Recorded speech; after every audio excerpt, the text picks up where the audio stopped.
The strategic naval situation in 1928 has shown that we are very good at concentrating a large enough force to bombard and support landings in the Dominican Republic. However, where we are lacking is smaller, more flexible forces that we can use to counter things like enemy scouting groups and enemy submarine forces. As such, the very next thing we're going to need is a new destroyer. Because we don't have enough of them. We have a couple of designs, but they are getting a little on in age. And I would like to have a destroyer design that is a bit of an all-rounder, so I don't have to deal with 3, 4, or 4 different designs for different purposes. So something that can act as a fleet destroyer, but can also operate independently and can deal with submarines.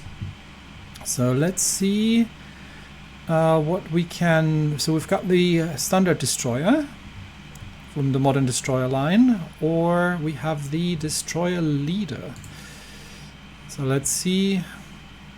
We could try to fit it. What's the speed on these? Standard destroyer is probably not a bad kind of middle ground here. So let's see what we can fit onto this thing. And I will be calling them the Alan M. Sumner class of destroyers because I am planning to put twin 5-inch guns on them. Alright, let's see what we can get out. We definitely want 36 knots of speed onto these things, if possible. And standard crew quarters. Now, we are going to go with what modern equipment we have available that isn't introducing a huge number of ship flaws. I think turboelectric engines are probably what we can go with here. That's the shaft. And I am, for a destroyer, going to go with an unbalanced rudder. How far can we push this without incurring too many ship flaws? Let's go with an electric rudder here. And we are gonna get a auxiliary diesel engine into these things. All right, this isn't gonna fit. That would fit, so we can go with that. I would like to have twin turrets super firing forward if possible. So let's see. We can crank up the displacement if we need to, but let's see what we can fit into there. So I would like 5-inch twin barreled. It's tempting to put 5-inch triples on a destroyer, actually. Let's see. Rate of fire is 5 rounds a minute on these things, and a little bit more on those, but not an awful lot. That might be an interesting compromise if the super firing twins isn't really viable to go for super firing triplets. Let's see. Let's see. We'll start out with the twin guns and see what that looks like. So we are going to get a small barbette forward as close as we can to the superstructure, and then we will try to. Okay, that was too close, I presume. Put that a bit further away, and we'll try to fit a turret onto it, and that works. So that's our forward gun layout, and I am okay with that look. We are going to need a secondary tower, and we can get something. We have a smaller one or a larger one. Not having an awful lot of room here if I still want to fit some torpedoes in, so let's go with the smaller secondary tower. Because we also are going to need to deal with things like mine clearing. So I don't have to. I mean, I can always build a couple more of the Terror class, but honestly, let's see how far we get with the attempt. So that would be an 8-gun.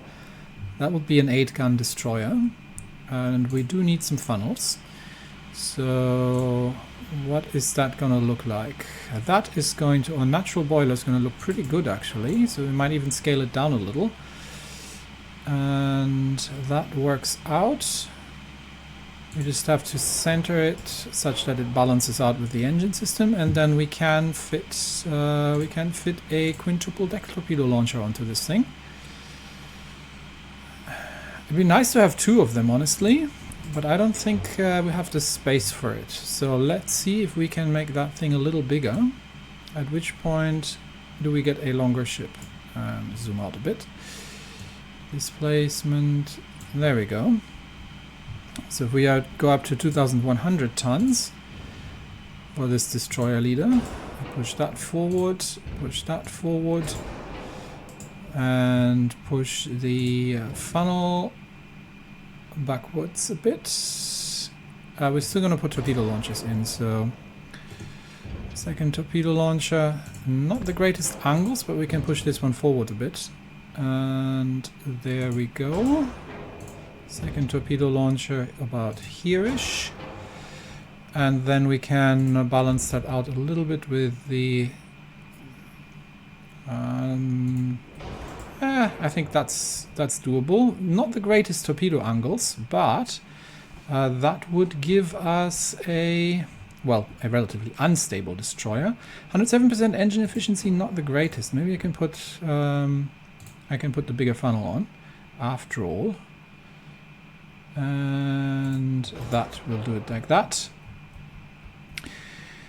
That would be an 8-gun design. We're at 1,600 tons displacement. So let's see what else we can fit in here. We do need better armor, obviously. I mean, it doesn't make a massive difference. We also need to keep the cost under control here. What was the last? I think the last actual destroyer we did would have been the Farraguts. They came in at 60 million. The John C. Butler's at 36, so we're already way beyond that. And the good old Terror class for 7 million, just for mine laying duties. I'm more interested in minesweeping and anti-submarine warfare. So let's go. That'll do. We'll see what we do need in terms of making sure this thing does not explode. That gets us to 9.2%, and that gets us to 6.9%. It's not a massive difference. Actually, we need to... yeah, we're not going to be using Dunite. And we're going to use Cordite 3, I think, or tube powder. Let's see. Cordite 3 would work, and then the difference between is not massive. So that's 100 million. That's 100, yeah, it's alright. I have reinforced bulkheads, push that still further down. And that puts that still further down as well. 108 million for now. We do need a rangefinder on this. I definitely don't need the long range accuracy. We're going to go with the coincidence rangefinder, and the best sonar that we can find. And I think the advanced radio is... yeah, RDF is for a destroyer, is probably not terrible. Minehunter kit and depth charges. And that means we are almost at capacity already. And we haven't even changed the torpedoes, because these I would like 22-inch torpedoes if possible. Yes, please. Very chunky. And we do need to be very sideways to launch them. But not an awful lot we can... Yeah, ship's overweight now. We will have to do something about that. Alright then. What can we... Okay, so what if... let's try that out. What if we are using 5-inch triples? So if I can get... let's see if we can fit that on the small barbette. Because that might give us a bit of a weight advantage, potentially. And then we can fit the other 5-incher back here. And we're still overweight. Well, now we have 9 guns. We're still overweight, however. That is unfortunate. Where can we save weight? I don't think there's an awful lot where we can save weight. We can get the armor down a bit, but we actually have to get the armor up in order to save weight. Yeah, we can do that. Barbettes we can save a little bit. It doesn't make a massive difference in terms of flash fire chance. So we can get that, pull that a little down. Do we need the greatest anti-flood? We do not. That helps. Do we need massively reinforced bulkheads? This will do. And turbo-electric engine. We could go down to geared turbines. That would save us a lot of weight. And about half the cost for the destroyer. I think that's a no-brainer. We're going down to geared turbines. Yeah. So turbo-electric is way too expensive. Geared turbine 2 we could go, but that introduces some major ship flaws. Gives us a little bit more engine efficiency, but I think we are actually okay. I'm not sure I like the looks of this. I might actually stick a small gun. Yeah, we don't have an awful lot of. We'll put something rapid firing on here, a 2-inch triple, and we stick that up there. There we go. Okay, that looks a little better. We've got a very slight forward offset, but not an awful lot. That is something we can work with. Let's deal with the guns. So the 5-inchers, we are currently rocking the semi-armor piercing shells, which are probably not going to have sufficient penetration. They might even. They might have sufficient pen for enemy destroyers, but not for an awful lot else. So what would semi-ballistic look like? 3.5 inches of pen. It's not going to threaten a cruiser at 5,000 meters, but we can always fire high explosive at them. Maybe a light cruiser, but yeah, 3.5 inches is not much. What we could do is give us a bit more penetration with cap ballistic. That'll get us 6.5 inch penetration at 5,000. Which might be enough to do something about a light cruiser, but the damage is somewhat reduced now, obviously. And we have too much pen for destroyers, so we're probably going to be starting to over-penetrate. Yeah, I don't necessarily want this thing to take on light cruisers. They're not going to be operating necessarily in isolation. So I think semi-ballistic is going to work for us. And 22-inch torpedoes. Having an autoloader in here would be nice, but we'll have to see how that works with because that's something I am sort of willing to put the ship flaws into, and we can justify that. We can justify that in terms of displacement. Now let's get some armor onto these things. So can we get a 2-inch? No, we can 0.8. 0.8 inch is what we can stick on these. So it's basically splinter armor. We'll stick it in as much as we can, but we have to reduce it a bit to balance the ship out. The turret armor definitely doesn't need that much. The turrets don't need that much armor. Let's give them 5 and 1 inch maybe. We can't armor the barbettes, so we have a forward weight offset. We obviously have no citadel, so that is not a thing. What armor did I stick in here? Group 5. Can we go back down to group 3? No, we need the weight savings from the more advanced armor. These things might have a bit of a ship might have a few ship flaws here and there. We do have a forward weight offset, however, so we do need to get the there we go.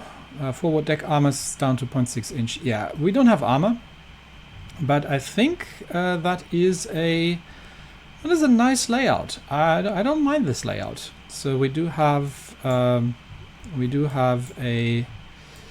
Let's look at it. There we go. we do have the relatively large armament with 9 5-inch guns and 10 heavy-hitting torpedoes, and we have a relatively balanced design of a standard destroyer, and he is capable of minesweeping and submarine hunting.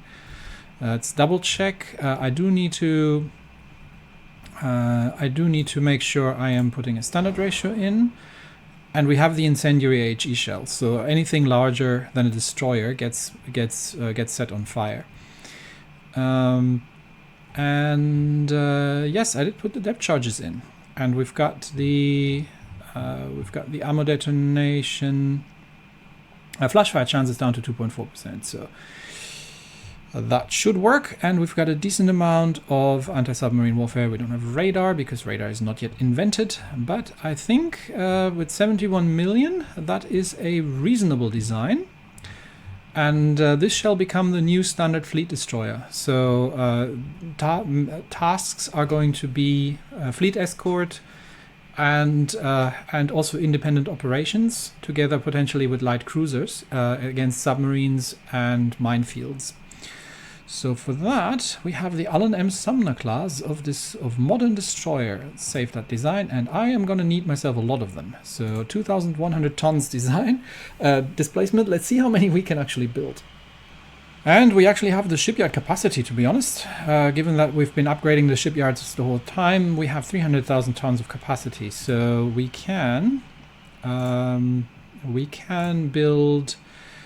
It's more a question of finances. We've got a good amount of naval funds in surplus. So I am going to build probably not the Wicks, the Alan M. Sumner, this one. I'm probably going to start out with it's about 30 of them, and that's 300,000 per month, which isn't even making a dent, and that's 30, that should be about 60,000 tons or so. We could even do 40 probably, honestly.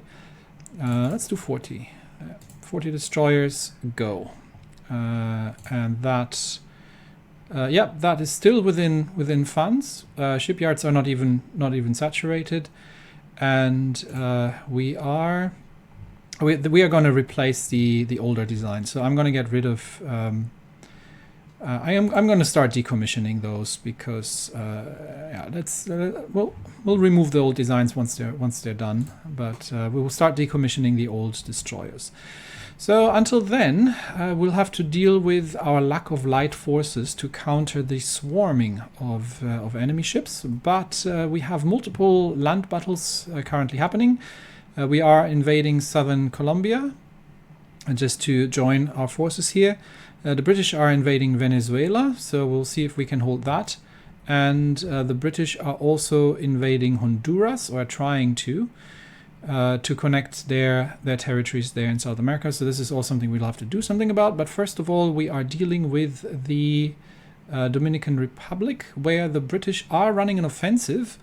But we'll see if we can actually manage the naval landing behind their forces, and they can't send enough in after the High Seas Fleet has been beaten back. They can't send enough in to stop us. Then we should be able to deal with this. All right, that's it for me today. Thanks everybody, and I will see you next time. Bye bye.